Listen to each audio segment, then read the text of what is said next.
जय हिंद। आज के इस वीडियो में हम एमएड के बारे में बात करेंगे। अगर आप भविष्य में एमएड करने की सोच रहे हैं तो इस वीडियो को बिना स्किप किए पूरा देख लीजिएगा, क्योंकि इस वीडियो को देखने के बाद आपके सारे डाउट क्लियर हो जाएंगे एमएड से रिलेटेड। इस वीडियो में हम बात करेंगे कि एमएड क्या है, व्हाट इज़ एमएड, एमएड करने के लिए योग्यता क्या होनी चाहिए, eligibility criteria of MEd, MEd college में एडमिशन कैसे होती है, admission process of MEd, MEd course की फ़ीस कितनी है, fees of MEd course, MEd करने के बाद क्या करें, what after MEd. Hello friends, this is Sonu. Welcome to our channel Basic शिक्षा. Let's get started. इस वीडियो का फर्स्ट टॉपिक है कि एमएड क्या है, व्हाट इज़ एमएड। एमएड एक मास्टर डिग्री है। एमएड का पूरा नाम मास्टर इन एजुकेशन होता है। एमएड 2 साल का कोर्स है, या कहें तो 4 सेमेस्टर का कोर्स है। एमएड कोर्स आप regular mode as well as distance mode दोनों मोड से आप कर सकते हैं। इस कोर्स में basically different types of teaching method सिखाए जाते हैं।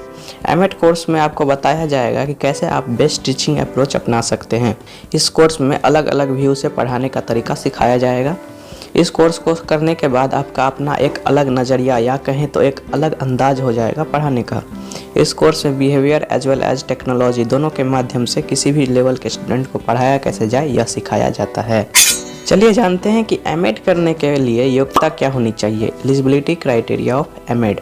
एमएड करने के लिए आप बीएड या बीएलएड या बीएससी बीएड या बीए बीएड या एमएससी बीएड किए होने चाहिए मिनिमम 50 से 60% मार्क्स के साथ, तभी आप एमएड करने के लिए एलिजिबल होंगे। किसी यूनिवर्सिटी में 50% मार्क्स रहने पर एडमिशन हो जाता है, किसी यूनिवर्सिटी में 55% मार्क्स रहने पर एडमिशन हो जाता है, कहीं तो 60% मार्क्स की एलिजिबिलिटी रहती है। यह उस यूनिवर्सिटी पर डिपेंड करता है जहां आप एडमिशन लेना चाहते हैं। अगर आप रिजर्व कैटेगरी से बिलोंग करते हैं जैसे एससी या एसटी या ओबीसी, तो 5% का रिलैक्सेशन मिलता है। यानी जिस यूनिवर्सिटी में 50% मार्क्स की एलिजिबिलिटी है वहाँ आपके पास 45% मार्क्स भी है तब भी आप एलिजिबल हैं। जहाँ 55% मार्क्स की एलिजिबिलिटी है वहाँ आपके पास 50% मार्क्स भी है तब भी आप एलिजिबल हैं।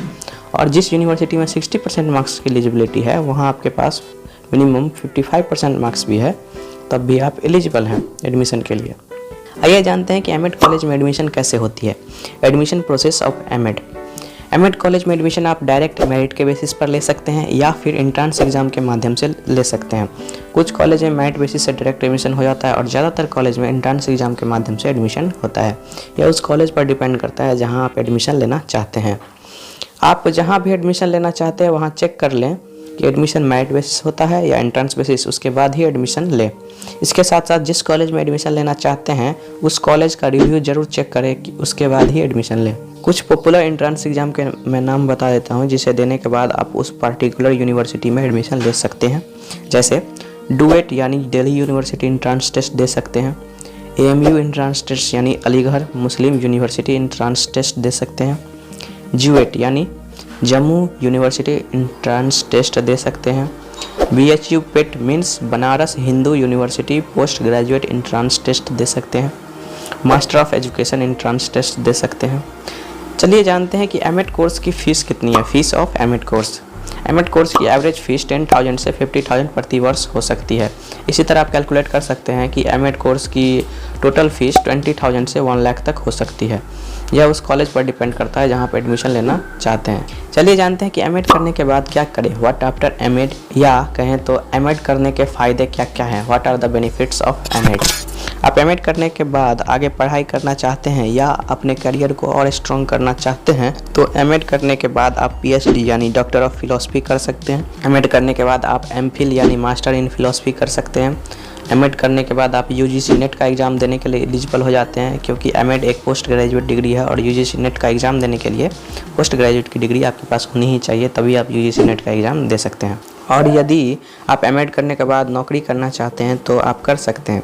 कुछ प्राइवेट जॉब के नाम मैं बता देता हूं, जैसे एमएड करने के बाद आप प्रिंसिपल या हेडमास्टर बन सकते हैं। आप लोगों में से तो बहुत लोग जानते ही होंगे कि प्रिंसिपल क्या होता है और उसका काम क्या होता है, फिर भी मैं बता देता हूँ कि प्रिंसिपल स्कूल या कॉलेज के हेड होते हैं। प्रिंसिपल का काम होता है कि स्टाफ को सुपरवाइज करना, एडमिनिस्ट्रेटिव ड्यूटीज़ परफॉर्म करना और स्कूल को मेंटेनेंस करना, जैसे डिसिप्लिनरी कोड सही से फॉलो करवाना etc। एमएड करने के बाद आप एज अ करियर काउंसलर काम कर सकते हैं। करियर काउंसलर का काम होता है कि स्टूडेंट के एजुकेशनल इश्यूज़ पर सलाह देना, जैसे course and career selections, study habits, career planning and class schedule. Career counsellor student के ओवरऑल सोशल इमोशनल डेवलपमेंट होने में भी मदद करता है। एमएड करने के बाद आप इंस्ट्रक्शनल टेक्नोलॉजिस्ट बन सकते हैं। इंस्ट्रक्शनल टेक्नोलॉजिस्ट का काम स्कूल में टेक्नोलॉजी इंटीग्रेशन को इम्प्रूव करना और टीचर्स को कुछ टेक्निकल स्टैंडर्ड्स की ट्रेनिंग में मदद करना होता है। एमएड करने के बाद आप एजुकेशनल एडमिनिस्ट्रेटर बन सकते हैं। एमएड कोर्स कंप्लीट करने के बाद आप करिकुलम डेवलपर बन सकते हैं। आप एमएड करने के बाद कुछ कंपनीज या इंस्टीट्यूट में काम कर सकते हैं, जैसे फिटजी, टाइम, etc।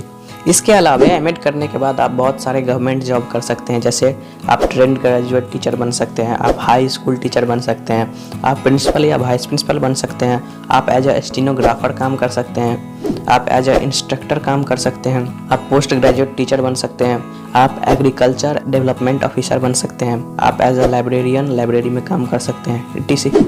इस वीडियो में इतना ही। मिलते हैं नेक्स्ट वीडियो में किसी नए टॉपिक के साथ। तब तक के लिए जय हिंद। इस वीडियो को पूरा देखने के बाद फिर भी कोई डाउट रह जाए तो आप कमेंट कर सकते हैं। मैं आपकी पूरी कोशिश करूंगा कि आपके कमेंट की रिप्लाई दे सकूं। इस वीडियो को देखने के लिए आपका धन्यवाद।